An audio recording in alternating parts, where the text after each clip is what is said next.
where we dive right into the fascinating world of academic research and explore insights that, well, hopefully make life a bit more interesting for everyone. I'm your host, Richard Price, and today we're unraveling a story, it's kind of a saga, that takes us into the political symphony of Canada as painted by the author Eric Walberg. Now, before we dive any deeper, let me remind you that my job here is to present this paper neutrally. I'm not endorsing or opposing the views of Mr. Walberg, just sharing them, you know. Alright, with that little disclaimer behind us, let's get on with it. So, Eric Walberg's paper is a tale as much as it's an analysis. The core question or problem this paper dances around, though, is really about change. How, after an era defined by former Prime Minister Stephen Harper, a new political rhythm was set into motion by the charismatic Justin Trudeau.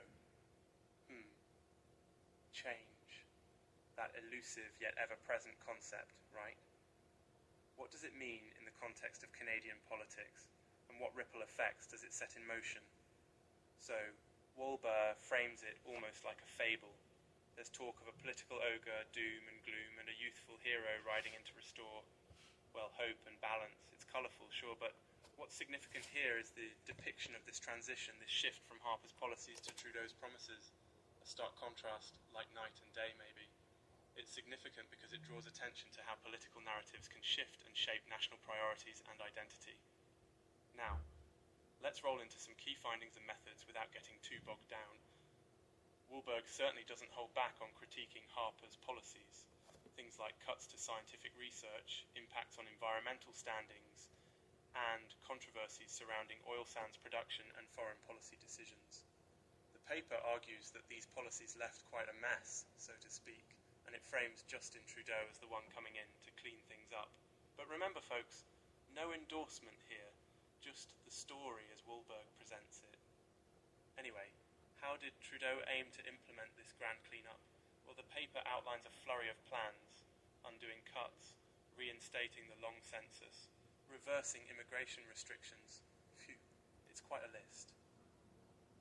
Walberg emphasises that these actions showcase a new era of political leadership, aimed at inclusivity and progress. The agenda was ambitious, halting military involvement in conflicts like Syria and Yemen, and reshaping Canada's international stance as a peacemaker. And, honestly, isn't that kind of shift something, I don't know, remarkable to ponder? Speaking of remarkable, an interesting point is the makeup of Trudeau's cabinet. A 50% female cabinet with diverse representation, including Sikhs, Muslims, and Indigenous Canadians. The paper suggests that this symbolises a fresh, inclusive face for Canadian politics, a striking departure from the past.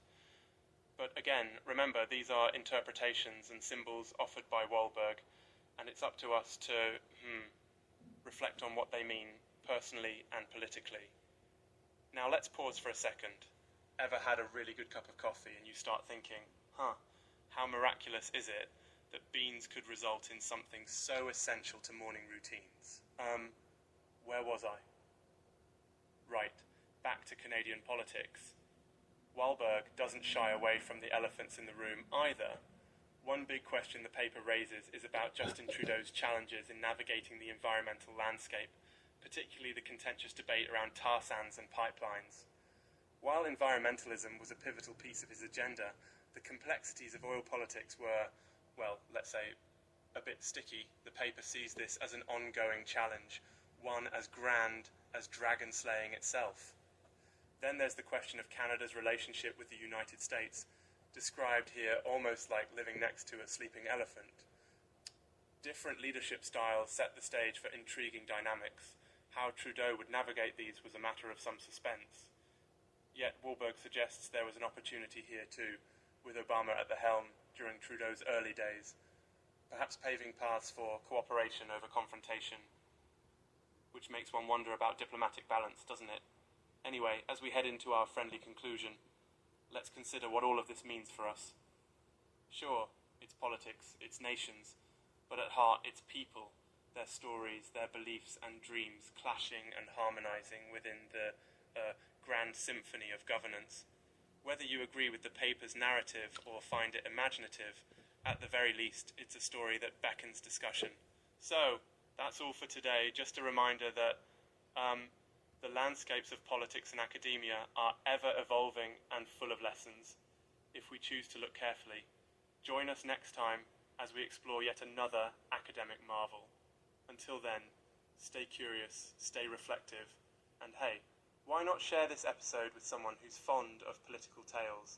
Thanks for tuning into In Depth with Academia, and remember, stay informed and keep engaging with ideas that shape our world.